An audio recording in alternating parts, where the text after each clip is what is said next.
Hello there, very good evening and welcome to Government in Transition. I'm your host, Eddy Layne. I'm joined this evening via Zoom by Charles Ramson Jr., attorney at law and a candidate of the People's Progressive Party Civic, and Sonia Parag, another candidate of the PPP and also an attorney at law, and of course, the Honorable Brigadier Mark Phillips, the Prime Minister-elect of the Cooperative Republic of Guyana. Brigadier Phillips, Sonia, Charles, good evening and welcome to the program. Pleasant Good good evening evening to all of you. It's a pleasure to be here. Thank you, Ed, and thank you to our viewers to be with us again this evening. Today is a sad day in the history of Guyana. It's an embarrassing day for our country, for Guyanese at home and abroad. Today we saw naked attempts to not just insult the intelligence of Guyanese, but to insult the intelligence of reputable organizations, reputable individuals, and the world at large. Much of tonight's discussion will focus on the embarrassing presentation by Basil Williams, the former Attorney General, and of course, the former Minister of Foreign Affairs, CARICOM, to the OAS Permanent Council, which met today to discuss the electoral impasse or the political situation in Guyana. Brigadier Phillips, you participated in that virtual meeting of the OAS Permanent Council today. You made your presentation. Former Attorney General Anandalal also participated and he made his presentation. And we heard presentations from almost all the members of the OAS, including the US and Canada, Venezuela, and every other country. Brigadier Phillips, how do you respond to the lies, misinformation, and the embarrassment that we were made to face as a nation when Basil Williams and CARICOM spoke today?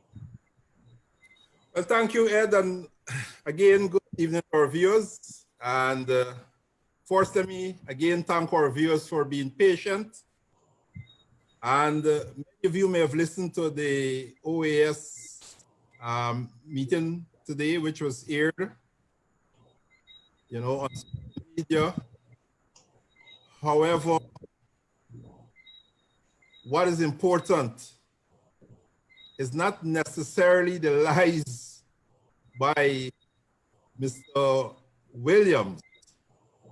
What is important for us, Ed, is the OAS has convened this special meeting of the Permanent Council of the OAS to discuss Guyana, to listen to a report on the electoral impasse and the general political situation in Guyana.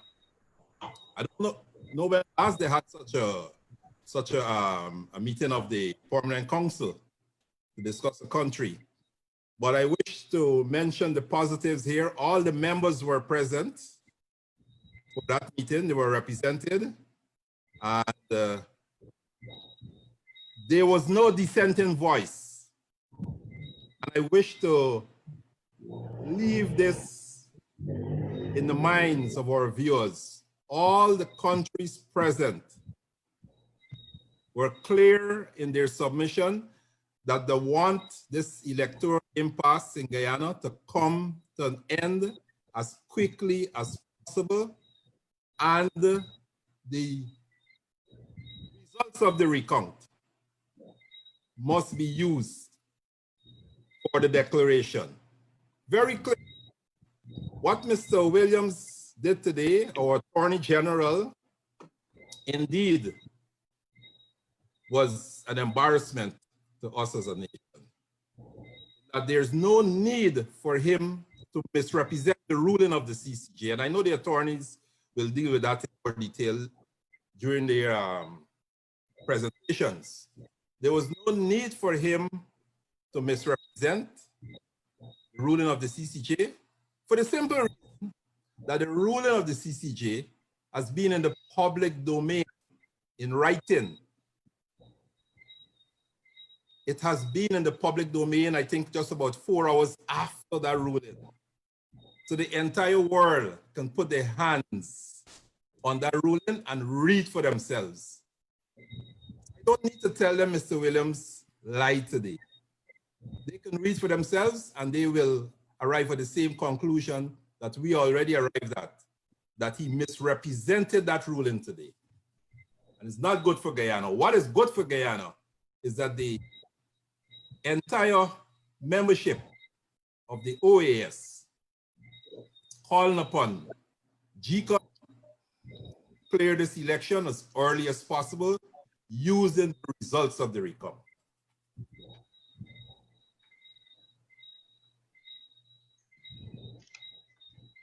Thank you very much, Brigadier Phillips, for your opening comments there. I'll bring you in, Charles. Your thoughts, I'm sure that you would have listened to the presentations today. Your thoughts. So today, you would have seen the culmination of what continues to be the humiliation of Guyanese and Guyana by the APNU-AFC. And I would like to make a call on the APNU-AFC and David Granger in particular to stop humiliating Guyana and Guyanese on the international scene as they are doing currently. And this event of this rigging, this public rigging affair that continues to be broadcast internationally has now overtaken our notorious label of being the Jonestown country to now becoming known as the most calamitous rigging operation the world has ever seen. And it is an international embarrassment, and it is destroying the reputation that we have, both as citizens, but also amongst our regional partners and international partners. What you saw the Attorney General do at the OAS meeting and in the case that they have that is extant, where they said that the CCJ had invalidated the recount order. Not only is that not true, it is a national disgrace that he can go and lie on a professional issue.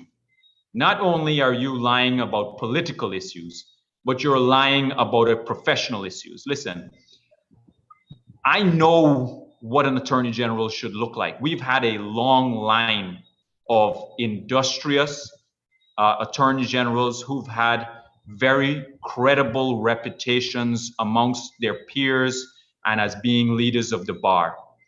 This is the worst attorney general that we have ever seen this country have, and he has taken us to the depths of deception just because they are they intend to protract the inevitable swearing in of the legitimate government that will be sworn in, and that will be the People's Progressive Party led by Dr. Irfan Ali.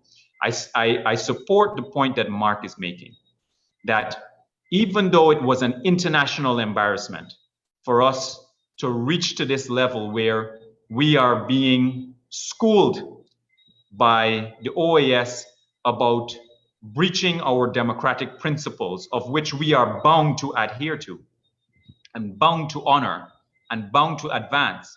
Even though it's an international embarrassment to see that individuals would lie like that and have reason to be brought to that forum to be lectured to for this purpose, it is also a very strong position to be in for the supporters of democracy and to see that Guyana returns to this democratic country, because we know now how important it is to have powerful friends and powerful countries and powerful organizations that are willing to be on the side of democracy and the rule of law. Without that, you would have seen a much more difficult fight being waged on behalf of the APNU-AFC in the form of bullyism, and they would have been able to succeed already. But because there are a lot of people, not only in Guyana, but around the world, and organizations that are around the world that they understand, number one, how long it has taken for our countries to get to the point of recognizing the importance of being a democratic country. They also understand the importance of what being a democratic country has brought for those countries, things like human rights and respect for property and things like that. They understand that, and they also understand that it's their responsibility by virtue of being part of those organizations for which they are required to advance. So I think that on the one hand, it is an international embarrassment, and our current caretaker representatives or illegitimate representatives who are on their last leg on their way out, they have embarrassed us in an international way, and they continue to do that.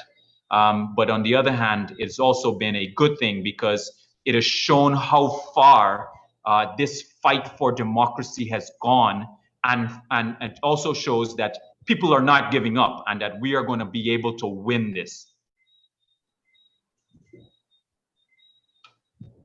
Thank you very much, Charles. Sonia, your opening comments. All right. As we looked on today at the OAS Permanent Council having their their meeting, we would have seen again. As a matter of fact, I looked at Basil Williams and Karen Cummings, look into the faces of all these distinguished leaders and continue to spew their lies. And as Charles would have said, the depths of their deception, I would say their deception has no end. It has absolutely no end, because on a daily basis, they continue onwards, spewing their venom. And I say venom because it has become poisonous to our country. We have had a meeting adjourned, a meeting that very few countries would have to reach at this level to discuss something like this. But then the positive, I suppose, to all of that is that these countries recognize that Guyana is on the brink of a democratic, or democracy is on the brink of collapse. And as a result, they needed to say what they had to say today. Their presentations were on point. Every member state endorsed the democratic principles. They committed to stand with Guyana as we hold on, as we try to hold on to the ends of democracy as we're holding on right now. Because unless we have that declaration to swear in Dr. Finale as to reflect the will of the people, democracy will go to waste. It will go all the way down the garbage bin. So what we're doing is holding on to that. They have recognized that. They have come out. They have spoken about it. And not only spoken about it, but they have actually said, look, the pillars of democratic principle is that you respect the will of the people. If you have been voted out, step aside. The power is in the people. Do not seek to usurp that power. And this is basically what they have said to the nation. And I see it as, again, both with Charles and with Brigadier, that it's both, it has its pros, it's had its pros and its cons. And its cons would have been, look, we are convening this meeting basically to tell you that you need to stop doing what you're doing. You need to stop holding the country at the people hostage. You need to completely stop. Now, Ms. Cummings came out and said that the council must not unduly influence our constitutional and judicial processes. Really, the only obstacle to a declaration reflecting the will of the people has been by the coalition. They are the only ones who have been usurping the power of the people, who have been usurping democracy. And that was the only reason we had that meeting today. That was the only reason the member states thought it necessary to have that meeting today. So, you know, Basil Williams sitting there and speaking his lies in the face of these people, in the face of these distinguished persons, is complete disrespect. I mean, I want to say other words than disrespect, but we are at a forum here, so I'm going to say disrespect, blatant disrespect. You know, but we have seen that all over. They have been like that from the inception, and it's not going to stop. It's not going to stop until they are stopped. Thanks, Sonia. You mentioned the lies, and one of the blatant lies of Basil Williams, and you know what is sad? The sad thing about all of this is that somehow Basil Williams thinks in his head that all these distinguished individuals, ladies and gentlemen who sat and who participated in that General Council meeting today, Permanent Council meeting, sorry, somehow just returned from probably Mars or something. So they had absolutely no access to information. They had absolutely no access to information.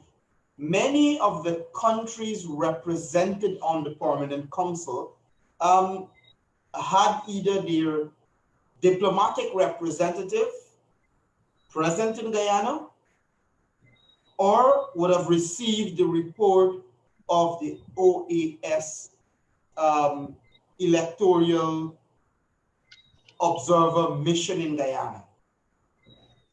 In addition to that, the OAS observed the recount. The OAS, the US ambassador, the diplomatic missions of many of the countries, they would have participated. And Basil Williams believed somehow he could have gone there and say to the Permanent Council that the Caribbean Court of Justice nullified the recount order and the recount results. So maybe I should just share, again, just bring this back up and maybe read what it says here. And if you look at the last paragraph, I'll annotate it. If you look from here to here, it says, and this is from the CCJ ruling, unless and until an election court decides otherwise, the votes already counted by the recount process, the votes already counted by the recount process as valid votes are incapable of being declared invalid by any person or any authority. Maybe I should read it one more time. Unless and until an election court decides otherwise, the votes already counted by the recount process as valid votes are incapable of being declared invalid by any person or authority. I don't know how that could be translated to invalidating the recount order or invalidating the votes that were counted during the recount. And I believe, Sonia, earlier you were trying to use polished terms to describe them. I will say that Basil Williams and the coalition people are mad. They've gone mad. Don't tell They're me gone mad. They think everyone. They've gone mad. They think everyone is brain dead because clearly they don't think that anybody has any semblance of understanding to understand the CCJ's judgment that was read out, not only read out, but a decision was given expressly on paper. You know, they're wearing paper bags over their heads, so they're not seeing everybody else when they're lying. Thanks, Sonia. I want to highlight a statement, Charles. I know you want to come in here, and interestingly, and very strong, Sir Ronald Sanders made a statement that I think will be stuck with me for the rest of my life. You know, we say justice delayed is justice denied. He says democracy delayed is democracy denied. And that is exactly what we're seeing in Guyana. Charles, I bring you in here before I begin the Prime Minister. Yeah, I wanted to just pick up quickly on the madness that's happening inside of the APNU-AFC, but in particular, really, it's the PNC. Let's call it what it is. And I know the PNC really well, and I know a lot of these individuals. And I would tell you that it's not madness. They have a mental disease. They have been brainwashed like persons who have been schooled on a particular thought that it's become, that it's consumed their mind and it's consumed their being. They believe that they are required to rig elections. That is their sole basis of being involved in elections, because they don't believe that they can win free and fair. So Burnham taught them that they must rig elections and must do it in any means necessary or by any means necessary. And it's been drilled into their head so much that it's this mental disease that they can't change who they are. So when it is you see that they continuously when they continuously lie in this way where they're not flinching, most people would flinch after a few times, or they would not want to go and carry through their lies till the end because they know they got to continuously make up lies to fill another lie and catch another lie. For them, they have become so perfect at lying because they know that they are riggers. They have to rig elections. And so it's this mental disease that has captured them, that they don't even know that they're telling lies anymore. And I think that the country is lucky in one way, even though it's been horrible what we've had to go through over the last 5 months, especially during a time of COVID, when you have this health crisis, where people, whenever there's a crisis, you've got to turn to your leaders for help. It's those times that you need leaders the most. You need to be able to rely on your leaders the most in a time of crisis. And during this time of crisis, it's been horrible because you've not been able to get any assistance from the government. And what I could tell people, especially from the APNU-AFC persons or the persons who still want to support them, the international assistance will not be available for them to get any crisis assistance or health assistance or any kind of assistance that goes along with COVID. That international assistance will not be available if they are sworn in, because the international community has already made up its mind that they would treat them as illegitimate. That is what all of the foreign ambassadors and the financial agencies representatives, that's what they've already said, that you will not get any assistance from us because you're an illegitimate government. So it's this mental disease that has captured them, and in the one hand, it's been horrible, but on the other hand, it's good too that Guyanese must be able to see this, see the PNC for who they are, and that is a fundamentally anti-democratic rigging group that is determined to seize power. What may seem as though it's the ballot, but it's not. They have never held power in this country by free and fair elections. And that is what their idol has taught them. David Granger is no different. He's part of this school too.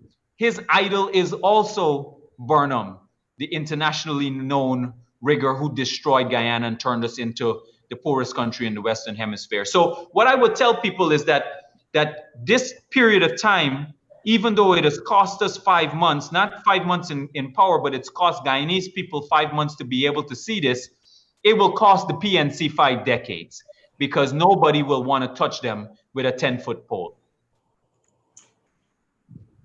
Thank you very much, Charles.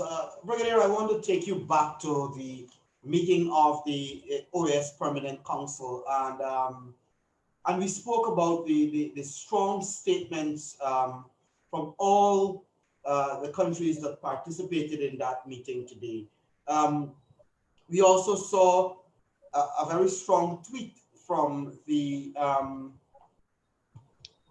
Secretary General of the OAS with regards to whatever has been happening in Guyana.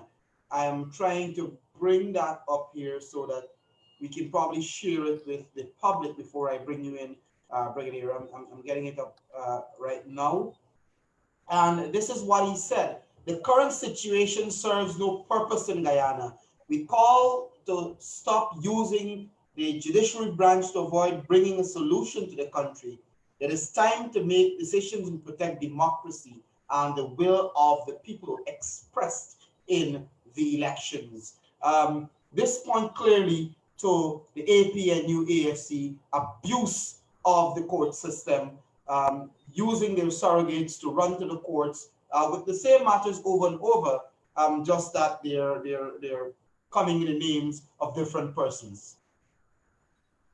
Well, you're quite right there, Ed, because we started by using the term electoral impasse or political impasse, which basically signifies that there's a disagreement and therefore we cannot move forward. We cannot progress, right, towards this whole finality or declaration of the election.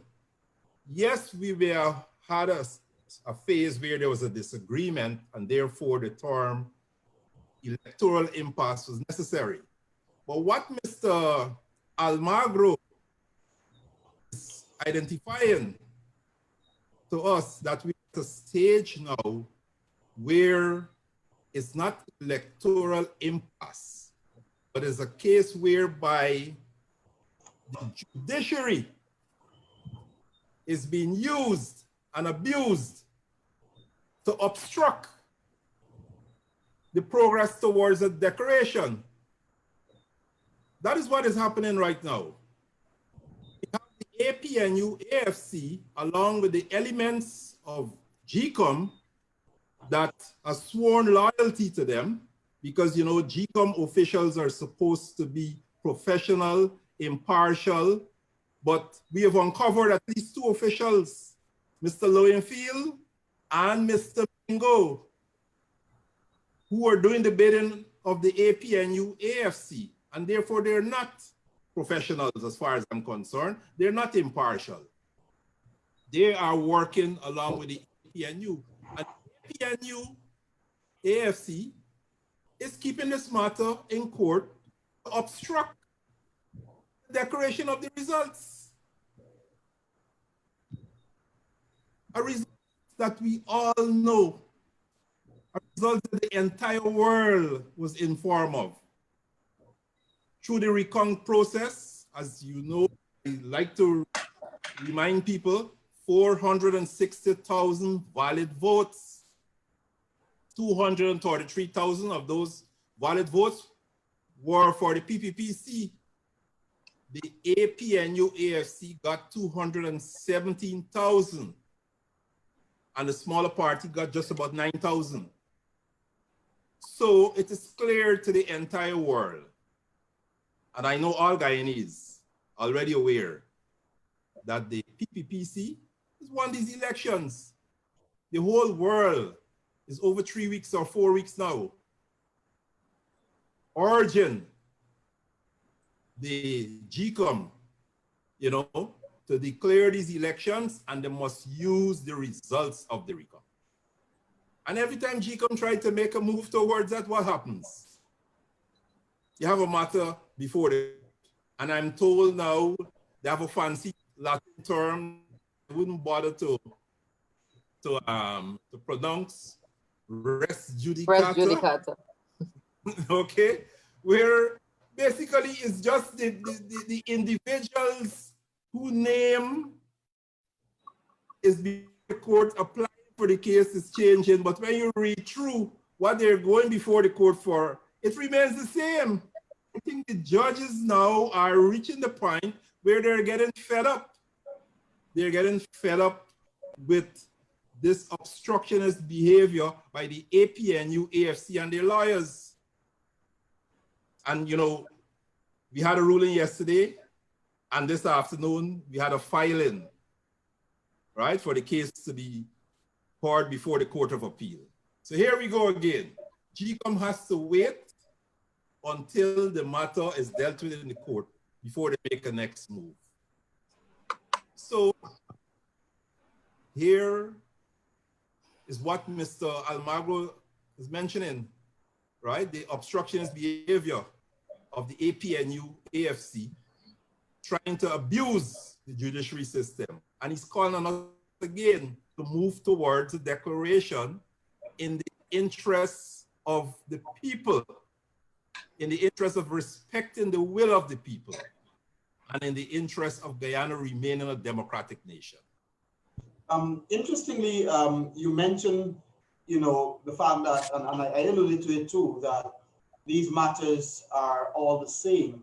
Matter of fact, when you listen to the ruling of the Chief Justice yesterday, she itemized the paragraphs that were taken from one matter and brought into the Missingga Jones case, and all that were being sought were dealt with and ruled on by the court. So I think not just the judges are getting frustrated and fed up with the kind of behavior of the APNU-AFC. The world is fed up with them. We saw the Permanent Council. Not a single country said anything in support of the coalition. Not a single country. They all spoke in favor of democracy, and they all endorsed the position that the electoral process must be brought to an end. And the only numbers that we have available to bring that process to an end at this point in time is that of the recount numbers. But talking about the judiciary, you know, and I was just reading a story, I think while you were talking, Sonia, and I saw in Venezuela, I think there is an attempt there, if I can find it back quickly, I may want to read the headline quickly, an interesting headline with regards to Maduro and a judge in Venezuela, where I think there is, U.S. offers 5 million bounty for top Venezuelan judge, Maduro's ally. Interesting story, of course, but I think the point here is that, you know, Mr. Pompeo, when he made his statement, he was pellucid. He said, it is not just those who will benefit from rigged elections are the ones who will face sanctions, but also those who are working to undermine it, those who are aiding and abetting the process. So I just want to put that out there, that, you know, we have to be careful. Every single person who is participating, if you know that the exercise that you're going to participate in is undermining democracy, is trying to steal an election, is trying to thwart the will of the people, then you are making a decision to open yourself to face the consequences that may come. And we had the OAS today, we saw those positions. CARICOM is meeting in 2 days. And I suspect the CARICOM position is going to be similar to that of the OAS, because we heard the CARICOM's permanent representative to the OAS spoke today.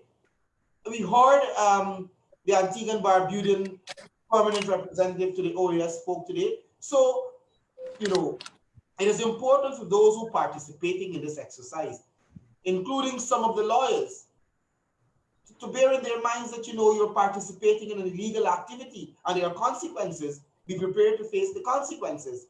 Charles, I'll bring you in here.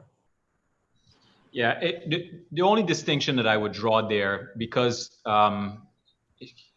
it may very well be that some people can interpret that as judges will face those kinds of penalties and consequences. Not necessarily, only unless there's this pattern of ruling in a certain way, which is very clear that you are acting in concert. And we have some signals already that there may be some individuals who are acting in a certain way, but I don't believe that the consequences extend unless it is very obvious that you are ruling in a particular way, which ordinarily that decision should not be made. So, for example, you would have heard that during the ruling from the Chief Justice acting yesterday, that she would have quoted from the previous case, the Ulita Moore case.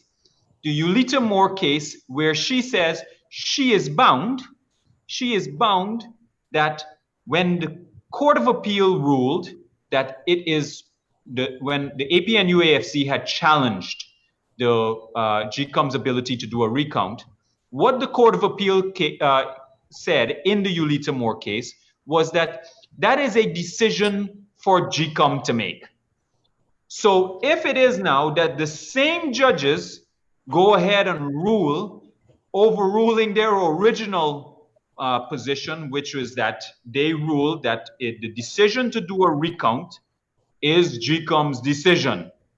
That is within their entire legal sphere of requirement and responsibilities, then those decisions and rulings will obviously be looked at with a much keener microscope, under a microscope, and in a much keener light.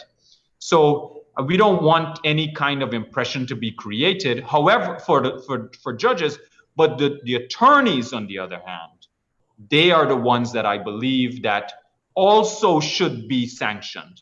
And this is not an easy thing for me to say, because I am also an attorney. And so I consider that some of these individuals form part of my fraternity, in my profession. However, they're trying to destroy our country. They're also trying to destroy the lives of people, including myself, because I'm part of the people that are living in this country. And in removing or trying to install a rigged government and foist that onto this country, it will destroy the lives of everyone. So all of the people who are appearing in the case on behalf of the APNU-AFC, or on behalf of the chief elections officer, or on behalf of the quote unquote the citizen, but really and truly it is on behalf of the APNU-AFC. They are known attorneys who have been appearing in this political bout since the beginning. In fact, they were present even in the Justice Patterson case when President Granger had breached the Constitution and in his unilateral appointment. They were also appearing on behalf of the government in the 33-34 stupid case. And then now they're here, and some of them are candidates. So I've heard the calls being made about sanctions for those attorneys, and a lot of them could be said that they are just doing their job, but they're not. These points that they are raising have already been raised. They've already been raised. They've already been determined, and they are determined. These attorneys are determined to see that Guyana has a rigged government again, because some of them are candidates. Some of them are candidates. And so they're direct beneficiaries of this, but some of them are also involved in some mega schemes of corruption. And they're worried that they're also going to be exposed as a result of this. Edward, what you got to understand is that this attempt to hijack the country is not only for power, it's for what power can do for personal enrichment. And it's this grand involvement of corruption that they're licking their lips to get back into power. And that's why they're shameless in their pursuit of getting back into power by rigging. Thanks, Charles. I want to bring you in here, Sonia, and I know you will comment on the point that I raised and that Charles would have commented on, but I want to put this out there one time so that maybe you can address your mind to it. when one look at, and to endorse what you said, Charles, about these attorneys who are participating in these cases, while they may want to claim, like you rightly said, that they're doing their job, they're representing their clients, they have to look at the implication their actions will have on a nation. They have to look at that. And what essentially they're arguing for there is to seek to get the court to endorse Lowenfield's report, which reflects 475,000 votes based on the tabulation that he did, when just 460,000 plus people voted. And that's the issue. 15,000 more votes than voters in the elections. So they are trying to use the court. I mean, the CCJ would have spoken to this issue. The Chief Justice would have spoken to this issue.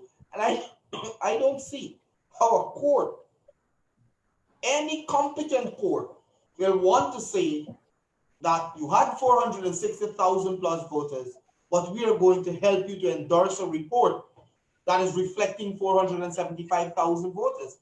Something is terribly wrong there. Sonia, I bring you in here. Just like Charles, I am also in the fraternity, and therefore you don't want to hold the members of your fraternity to the you don't want to take them to the gallows. But really and truly, if we're looking at the situation of judges, erring in law, thereby having a flawed decision, does not at all in any way warrant sanctions.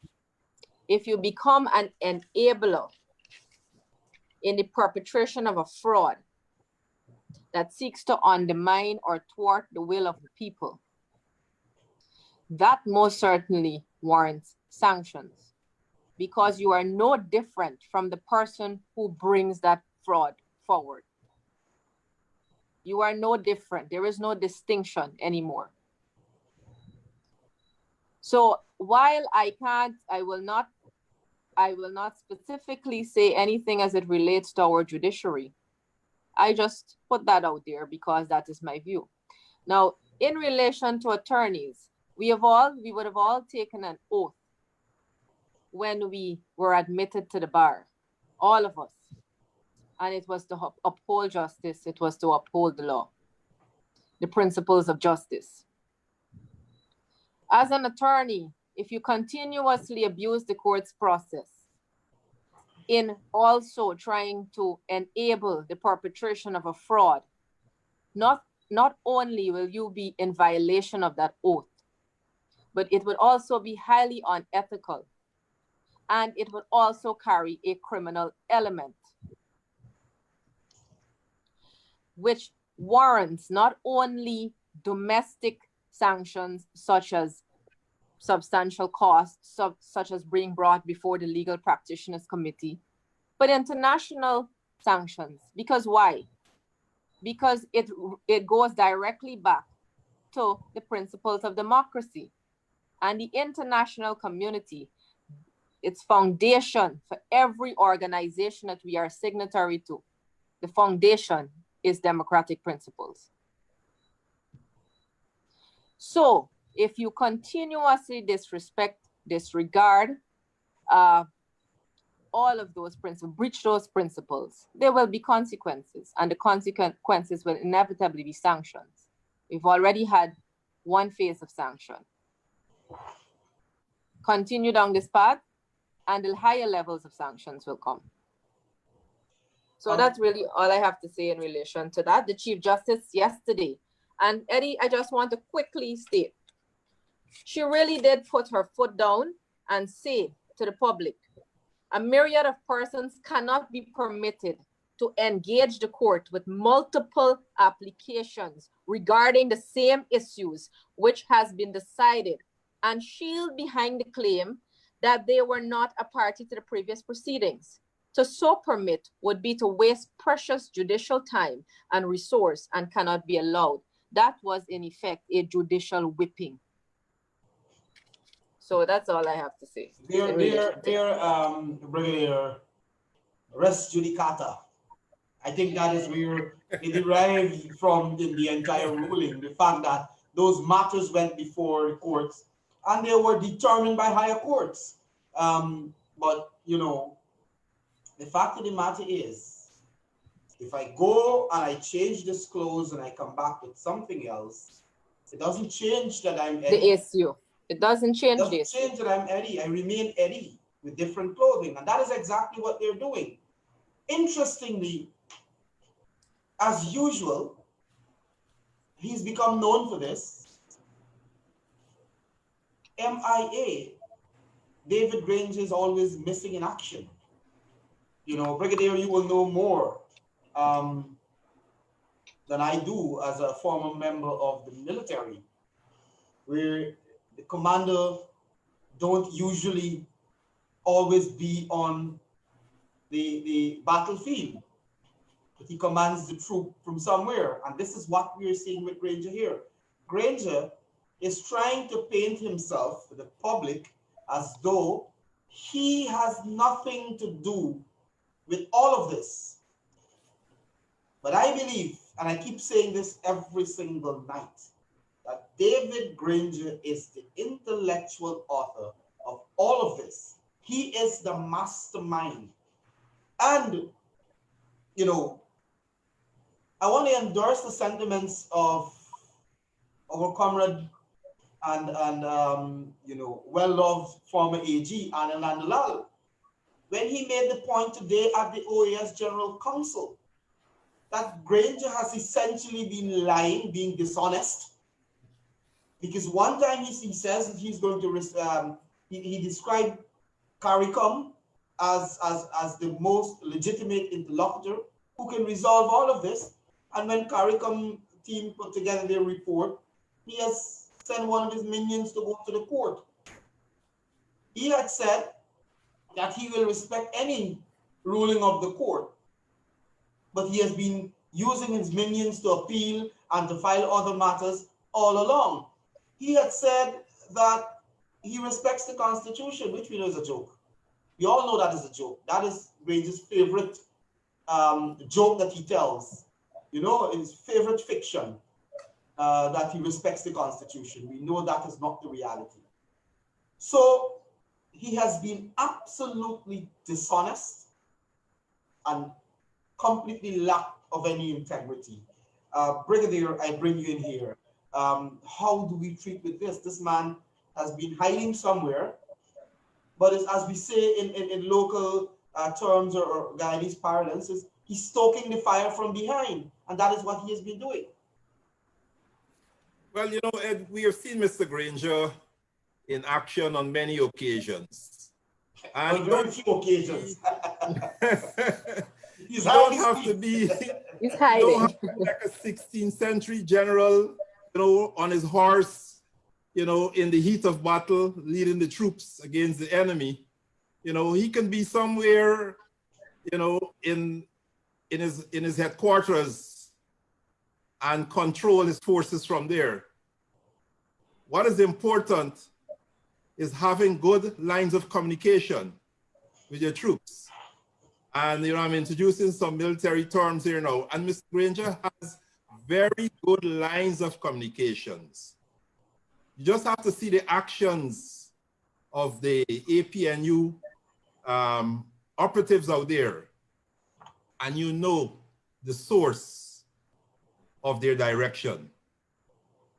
Whether they're operating in the courts, representing the applicants, or they're making noises over the social media, is one thing that you have to conclude, that Mr. Granger, even though he's not being seen, he is in control. And indeed, he is the architect of what is going on at present. And I would like to join with those who are very close to Mr. Granger by saying the time has come for him to stop communicating the lies on what transpired after March 2nd to his supporters. Come clean with your supporters. Tell your supporters the truth. And you know, the truth is the APNU-AFC knew since the 3rd of March that they lost these elections. Tell the troops, tell your supporters that you lost the elections. What Mr. Mingo did was a fraud, and that led to Mr. Granger bowing to a recount. And I said bowing because, you know, that's another lie too. To let it look as if, you know, that he was the one who, you know, requested this recount and was pushing for the recount. I'm of the firm belief that Mr. Granger was pressured at some stage into accepting that the way to go is for a recount to be done. And to come now after pushing and agreeing for the recount and not to utilize the results of the recount, but to want to go back to utilizing Mr. Mingo's fraud to declare the elections and to have himself be sworn in on a declaration made by Mr. Mingo's fraud. It's sad for Guyana. And it brings me right back to what Charles was saying earlier. Rigging is in the DNA of the PNC that morphed into the APNU and then attached, you know, the AFC to themselves. So you have to look at the nucleus, and the nucleus is the PNC. You could call them APNU, AFC, but the nucleus, the control center, the North Center is the PNC, and Mr. Granger is at the center, the solar plexus of that North Center. Everything emanates from him. And you know what? There's an old saying that a general returns to fight the last war because this is the only war that he knew. And the last war for Granger was a war under Forbes Burnham. He was a senior officer under Forbes Burnham. He became a general under the PNC regime. And the only war he knew is rigging. And politics is war by other means. So here's the man who trained to fight a war, is in politics now, and he continued the war by other means, rigging elections. So he is the architect. And I hope I was able to explain why I see him as the architect. All I know is rigging. He was nurtured in an environment that promoted rigging. And now he's at the helm. And he can only do what he knows best, and that's rigging the elections. Brigadier, I want to go back to a point that you made earlier. And you talked about the recounts and why Granger agreed to the recount. I have a bit of a different view, and maybe we should throw that this different view out there. That maybe Granger wasn't pressured into the recount. My view is that after Mingo failed on 2 occasions, it means that they had no other option. Mingo failed, the world condemned them, and the PPP wasn't willing to allow them to use fraudulent results. Maybe Granger went into the recount, agreed to the recount, because his intention was to send his minions to the conference center to make those frivolous and baseless allegations about voter fraud, dead people voting, migrant votes, and all sorts of things, with the intention and the hope that it would have been something that they can use to invalidate the elections, so they can probably try a different method of rigging. And that's my view. I think Granger was trying to use a strategy, however, that backfired on him, because the allegations that he made when evidence was asked for, or as Walter Lawrence said, when evidence was asked for, they were unable to present any. So that is that is how I see it. Maybe I don't think I wouldn't disagree with you. I don't think anybody. Remember, we're dealing with people who are changing the narrative as they go. As they reach a stumbling block, you know, they stop and they come up with something to move them along. So we have a change in narrative. I figure, but you know, we can just speculate, no, because these guys, how these guys operate, and I'll bring you in, Charles. How these guys operate is that they tell a lie today. You know, they try it, doesn't work. They wake up the next morning and they say, hey, that one didn't work today. Let's try something else. There's no thought whether this thing makes sense or not. You know, Charles? Yeah, so we're talking about David Granger because, you know what? All of this could have ended a long time ago if he really was an honest and honorable man and a decent man who he likes to, so what he likes to call himself, and that's what they ran their campaign on. But his entire life was based on rigging. His time in the GDF was used at certain points to rig the elections for Burnham. His own election as the leader of the PNC was a rigged election. In fact, Carl Greenidge was the one that should have been the one who became leader of the PNC, but the rigging group of which Joe Harmon, etc., was part of, they had, and Robert Corbyn too, all of them had choreographed and orchestrated this rigging for David Granger to become leader of the PNC. And that's why I know that he can't disabuse himself from the involvement of the rigging. And that's why even when it's revealed right in front of his eyes that, look, Mingo's declaration had 15,000 more ballots than there existed. So when you hear the PNC say fraud is fraud and only valid votes and all this kind of stuff, Mingo's declaration had 15,000 more ballots than existed, and not one single word has been uttered by David Granger to even acknowledge that. Look at what happened inside of the Ashman's building. The international community said that there's credible allegations of electoral fraud, of which he is a candidate to be the president. He is currently the president.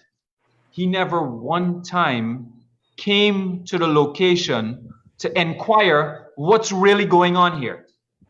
If you were getting elected to the chess association or the badminton association, and there's somebody that's, and you're one of the presidential candidates in that election, you would want to go and find out if anybody is alleging electoral fraud.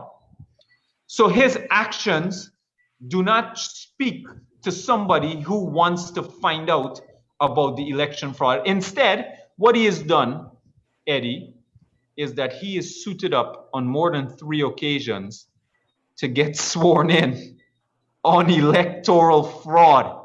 That is how concerned he is about electoral fraud, is that he has suited up on a number of occasions to be sworn in on elections fraud.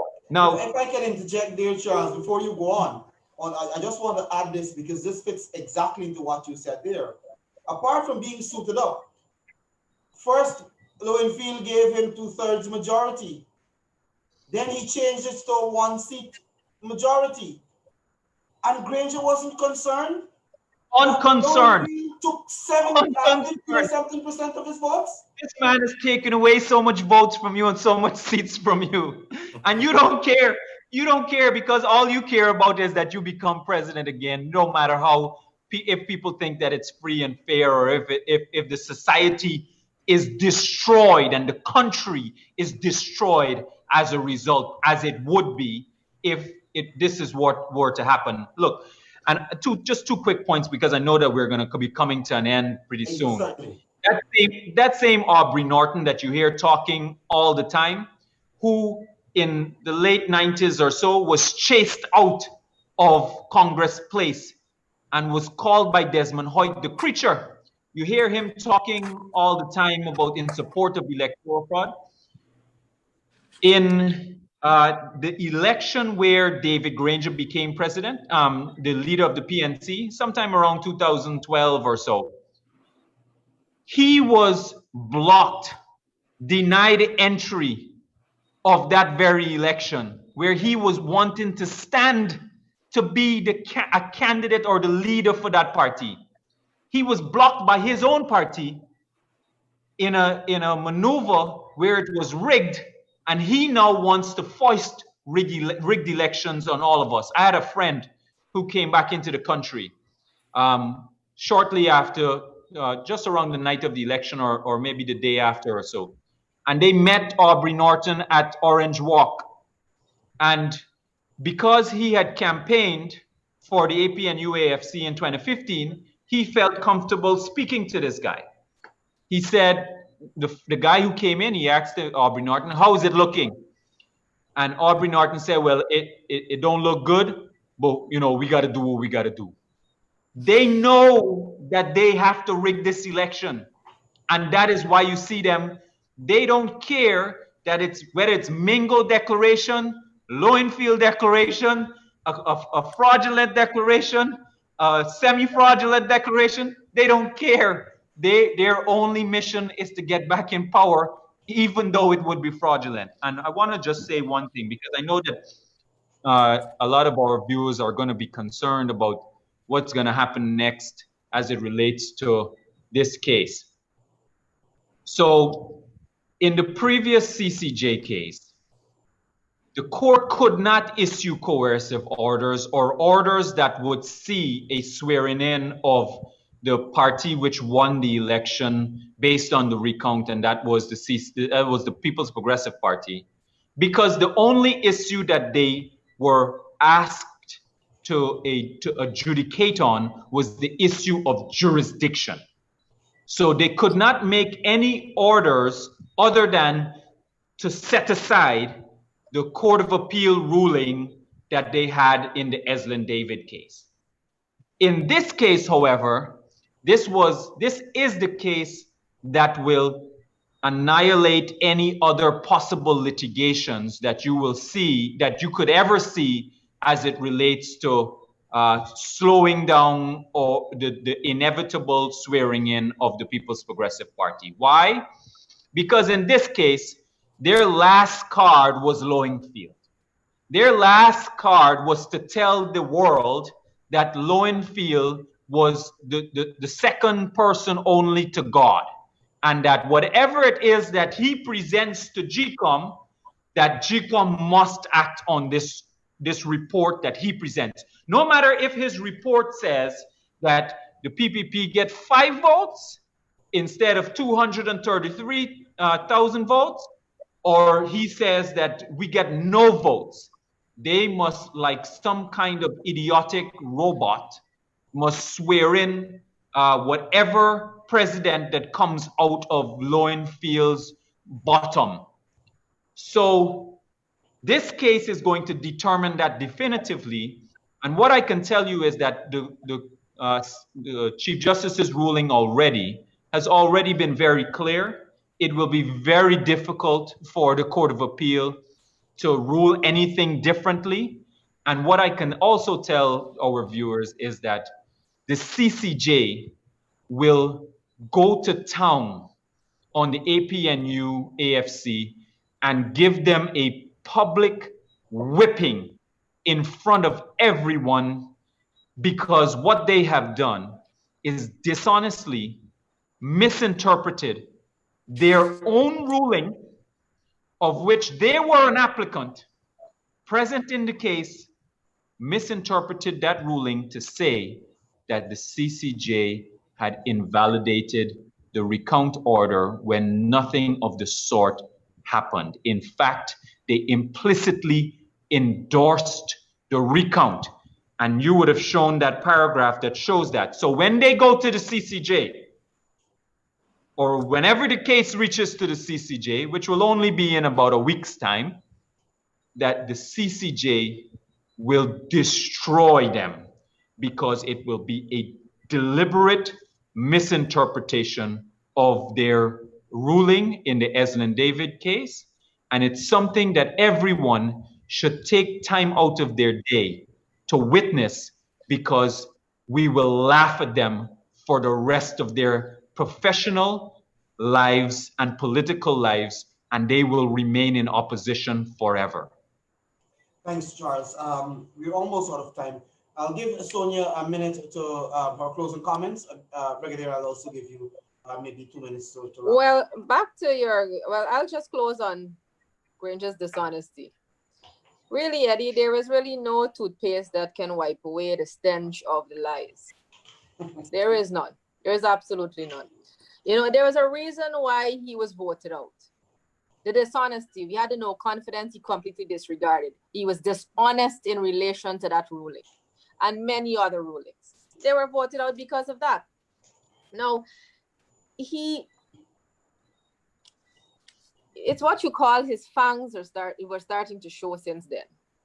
And he has become totally dishonest. So today when I heard Karen Cumming asking Anil Nandalal to retract his statement that Granger is dishonest, I thought to myself, I out loud thought to myself, this woman has to be out of her mind.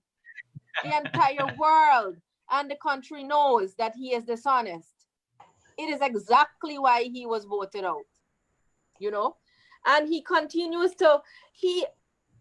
out and he has agreed to everything that the coalition has put forward. He hides when he sees it convenient. When he does come out, he will make some lunatic statement that carries their narrative. And that is what we've been seeing all the time. He has been called a sanctimonious gangster for a reason. When you say it like that, it means that you are putting pious and you're putting criminal in the same sentence. You're putting it together.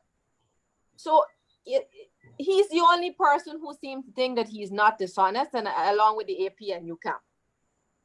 He confirms all of them. He's a full-blown dictator as far as I'm concerned. And I have to agree with Charles that the CCJ, now that this matter will inevitably reach to the CCJ. And when it does, the CCJ has the leverage to extensively make orders and consequential orders that will give this country some relief, or the relief that it deserves, because Guyanese we do not deserve what we're getting.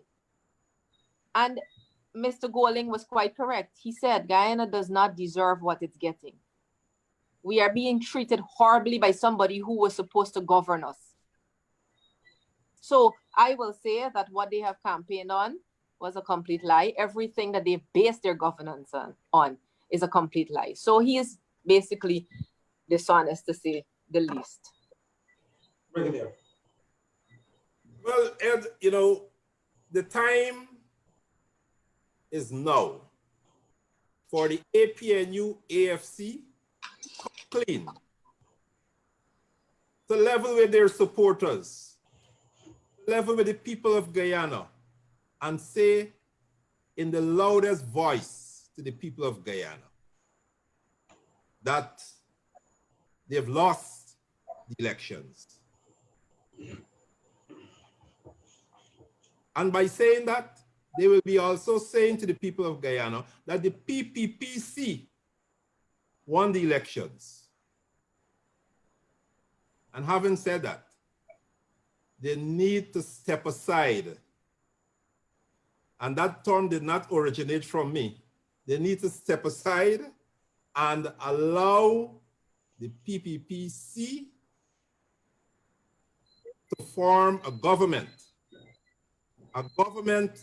for the people of Guyana, and to let us continue on the path to development for all the people of Guyana. That is what the people need, and that's what we are ready to deliver the people. We have been elected to serve the people for 5 years, and the people should have been benefiting from our plans 140 days ago. However, it's never too late. Calling on Mr. Granger and his APNU-AFC coalition to concede and allow us to form the government and serve the people of Guyana. Thank you so much. I ask the people to be calm, continue to be calm. You've been calm for 141 days. It's just a matter of a couple of days more. Yes, we have the matters before the court. It's just a matter of a couple of days more, and you will get the government that you voted for and the government that you deserve. Thank you so much, Brigadier. And I just want to join with you also to make that call. You know, we're not too big to apologize. I think Granger could simply apologize to the people of this country, especially his supporters, that you have misled them, and to say to them, you know, I pull a bluff, but it didn't work. We lost the election. And concede so that we can move forward, not only in the interest of supporters of the PPP, but also supporters of APNU-AFC, because like you rightly said, Brigadier, the PPPC will be a government for all Guyanese, regardless of who you voted for. We don't ever ask you, despite people like Bola Lawrence, you know, saying that she was only give work to PNC people and so on. The PPP has never asked you to show a party card. The PPP has never asked you which party you voted for before you access services. And that will never happen. I can assure that much. So I agree with you that Granger should just step aside. I don't want to go back to the term used by Prime Minister Ralph Gonsalves of what should happen, but I think the time has come. Guyanese have suffered enough, and we're in the middle of a pandemic. So I mean, Granger, at least have a little bit of love in your heart for the people of Guyana. Well, Eddy, you're very optimistic, and I really love that. I love that we can still be optimistic in this amidst this gloom. However, I think that when Dr. Irfan Ali is sworn in and the PPPC assumes government, we can safely say that the APNU's government is res judicata. I believe so. Thank you so we can say that. Thank you, everybody, for being part of the program this evening. Brigadier Mark Phillips, the Prime Minister-elect, Sonia, Parag, and Charles Ramson. What a way to end the program, Sonia. And to our viewers, we want to say thanks for being part of the program. Have a good evening. With you Have a good evening. Thank you, Sonia. Thank you, Charles. Thank you, Eddy. And thanks to the people of Guyana once again. All right.